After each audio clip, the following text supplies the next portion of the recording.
Hey everyone, today's topic is going to be when the ruminating returns.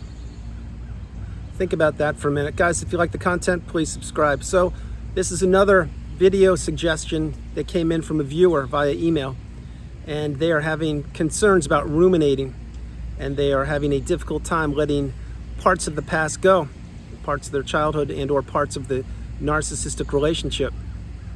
Rumination is something that you will experience post-narcissistic relationship. Remember, you are on a healing path, and the path takes time. In your time, you will heal when you put in the hard work, when you become committed, when you understand that ruminating is part of the healing path. It's just the way it works. The narcissistic relationship is unlike anything you've ever experienced. Remember, it is a topsy-turvy whirlwind relationship built on quicksand, of which you are on a roller coaster that is going around and around, up and down, in and out, and all around. When this ride eventually stops, as it always does, then here we go. That's when many times there will be a ruminating period. Now, the ruminating period, many times it lasts in the beginning of the end of the relationship for a while. And when that happens, you have to process things. But back then, most likely, you didn't have the wisdom. You didn't know what you were up against. You just kept on thinking about the relationship. Could you have done anything better? Could you have fixed it? Could you have changed more? Why this person just disappeared? Why they left with no emotion? The blackness in the pupils of their eyes, all these things. These are things that when you see them, you can't unsee them. And again, the whole relationship, when you actually digest and understand that relationship that you were in was a narcissistic relationship, you have to wrap your head around so many things. You have to understand how you entered that relationship, why you stayed in it so long, that it wasn't your fault, that you couldn't have done any more than you did, meaning most likely your resources were being depleted each and every day, and the longer that relationship went on, the less and less your resources were stable. In other words, they were being taken from you: time, money, energy, effort, everything I mentioned on the channel. And then when you put all these things together and you get your first light bulb moment, you find that needle in a haystack. Oh my gosh, that was a narcissist. Then you go down the rabbit hole, and that is when you will get so many more light bulb moments, and that's when you will be ruminating and you'll be thinking about the relationship, how many casualties of the relationship there were, how many people's lives were changed and not for the good, how many people tolerated the poor behavior of the narcissist, i.e. flying monkeys and perhaps other individuals, how the narcissist got away with it, who the narcissist is manipulating now, why the narcissist never loved you, why the narcissist can never love you, why the new supply is being manipulated and toyed with, why all these relationships just get decimated. You think about these things over and over and over again. And on the healing path, like I mentioned, ruminating is something that's natural. It's something that we all go through because you were in one of the most toxic relationships known to humankind, the narcissistic relationship. It takes you a long period of time to process that, in fact, there are people on the planet that don't have your best interest at heart, and that perhaps you married one, or you went into business with one, or a family member is one, or a lifelong friend of 10, 20, 30, 50 years is one. Now, again, I don't suggest walking the planet looking around everywhere for narcissists. Quite the contrary. I suggest living your best life and focusing your energy on yourself, because when you're in the narcissistic relationship, what you didn't do was you didn't focus on yourself. You didn't have time. You were being gaslit, stonewalled, given the silent treatment. You experienced the smear campaign, rage fits. You had so many things you were battling, and yet you were trying to keep that relationship together. You were trying to maintain that relationship. And the whole time you were building and working for the relationship, the narcissist was trying to tear the relationship down. That's a whole nother thing you're gonna have to process. But when the ruminating returns, it will happen here and there, and the further you get away from the relationship, the less ruminating you will be doing. I will tell you from firsthand experience, it's exactly how it works when you've healed. Now remember, there is no magic pill, there is no magic wand that you can wave and all of a sudden, boom, you're the best version of yourself possible. It doesn't work that way. That's what many people want. It doesn't work that way. You have to put the hard work into yourself. You have to have sleepless nights, unfortunately. Perhaps you lost weight, gained weight. Your whole social circle, I'm certain, has been blown up, and maybe even had to relocate towns, cities, countries, states, who knows. But when you really dig down into this, what is rumination?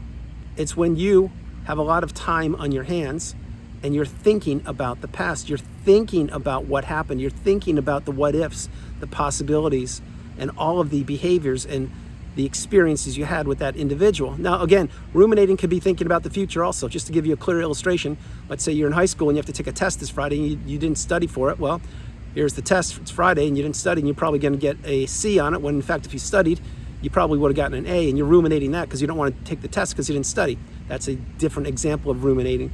But in the narcissistic setting, ruminating is usually going backwards, thinking about what the relationship was built on, how it affected you, how most of that relationship was nothing but lies and manipulation, how you could have been deceived so easily, how an intelligent person like you who knew so much about life could fall into this trap. The reason why you fell into it is because most likely you were vulnerable. Perhaps you were looking for love. Perhaps you wanted to start a family. Perhaps you wanted to create a business. Perhaps you wanted to buy a house. You have kids. Who knows? There are a litany of reasons why you entered the relationship. The point being, when it is dissolved, when it falls apart like they all do, that's when ruminating begins, and you start thinking about the relationship. Keep in mind, the narcissist many times post-narcissistic relationship, they won't make this easy for you if they are trying to hoover you back, or if they're sending you gifts or sending you correspondence like an old bulk piece of email, bulk mail from 10 years ago with your name on it. What are they trying to do there? They're trying to keep you in the narcissistic fog. They're trying to keep you ruminating, thinking about them, thinking, have they changed? Will they change? Can they change? Do they miss me? Do they want to be with me? Things like that. Truth of the matter is, they know what they're doing. They're simply dropping subtle or obvious hints to get you to open up communication again. Staying on track, ruminating. When the ruminating returns, you will find out that rumination happens usually when you do have a lot of free time. Perhaps when you're isolated in your own house because you haven't gotten out in a long time, or perhaps because you are not occupying your time. Now, this is instrumental, what I'm about to tell you, so please pay attention. If the relationship ended recently, you're going to have to process a lot of things. You're going to have to process what the relationship was. You're going to have to process what part you played in it, that it was nothing but a facade, it was built on smoke and mirrors, that you were manipulated, and that this person never cared about you, and or they certainly didn't love you.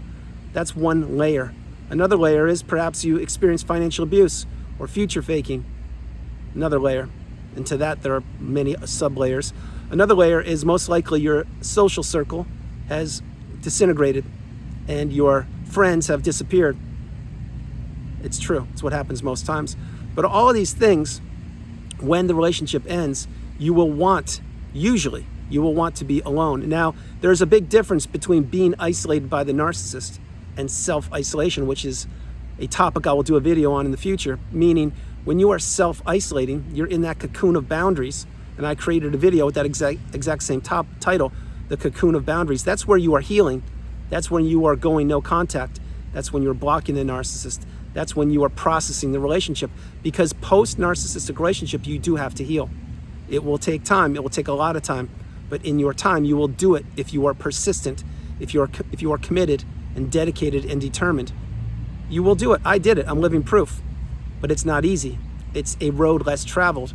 It's the path. It's the road. And as I mentioned frequently on this channel, the healing path is not linear. It takes twists and turns, but we are all on it, headed in the same direction, simply taking different footsteps. You need to understand that anything worth doing in life, it won't be easy. It will be challenging at times. You will be tested to your core. I've mentioned this frequently on the channel recently. I'll mention it again. The dark night of the soul, if you went through that, you know exactly what I'm talking about. I created a video on that also. One of the most harrowing, difficult, challenging periods of time in any human's existence. Some people go through it a few times. I had to go through it once. Once is more than enough for me to go through it. I do not ever want to go through that again. Point being, this is what I'm mentioning. When you have to go through experiences like that, many times you are isolated on your own. Many times you are self-isolating, not always, because sometimes the narcissist has you isolated. Example, if they discarded you, well, there you go, you're on your own. You didn't ask for it, but then again, you didn't see a discard coming, did you? No, you didn't. I understand that. The ruminating, it's something that you will conquer. I would suggest when you're ruminating to slow down whatever you're doing, to take stock in the thoughts that are crossing your mind, to practice radical acceptance and understand that you can't change the past. The past is just that. It's the past. We need to learn from the past. We need to not make those same mistakes again. We need to not go down a narcissistic relationship ever again. Another thing is, remember, we don't want to be living in the future. Remember that high school test I gave you an example of? That's another way of ruminating. If you're ruminating in that capacity and you're thinking about what's the narcissist going to do? Where are they? What are they doing? Oh my gosh, I get it. I understand that. But that is living in fear. And that's not what I would suggest you do.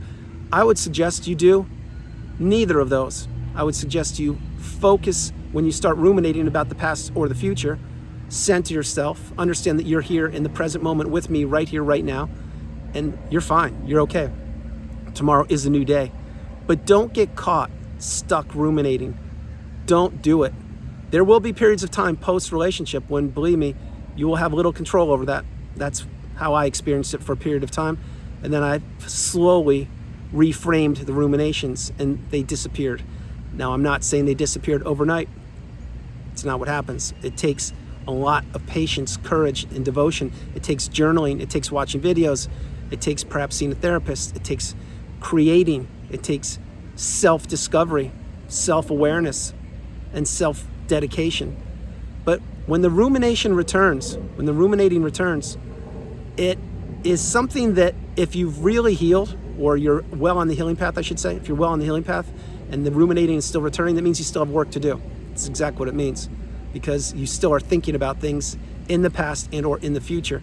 And how to live your life is, like I mentioned previously, living in the present moment. That's the path. That's where the abundance happens. That's where the magic happens. That's when you're living your best life. So for ruminating, there's different parts. If the relationship ended recently for you, you will go through this. But believe me, when you process things and actually come to terms and practice radical acceptance that the relationship wasn't what you thought it was, you'll get through that part. The other part is if the relationship ended a long time ago, let's say, I don't know, a year, 2, 5, 10 years ago, and I'm not downplaying it, you still went through the relationship, and the ruminating is still returning, that means that you still have some work to do, and you have to do the work. No one can do it for you. There is no magic pill or magic wand. You can't hire someone to do it for you. You have to do the work. So my suggestion is if you find yourself ruminating, stop what you're doing, reframe things, think about it, process whatever you're thinking about, understand that that was the past, or perhaps it is the future, but you're living in the present moment, and get centered. And this is where you will find the abundance. This is where you will find your strength. This is where you will kick the narcissist to the curb and begin living your best life. So guys, that's the video. I hope you liked it. I loved doing it from the beautiful Carolinas. This is Andrew. Namaste. Have a great afternoon. Remember, continue to be focused on yourself. Stop the ruminating, slow it down, process things, understand that you are so much stronger than you know. You can do anything you put your mind to it. And the narcissist knew this, and they wanted to capture you for a period of time, which was the length of the relationship. Now that you're free from the narcissist, or you've broken those relationships, you need to start investing in yourself. If not now, when? Guys, no matter where you are on the planet, you are not alone. God bless you. I love you, and I will talk to you tomorrow. All right. Bye, guys. Have a great night. Bye.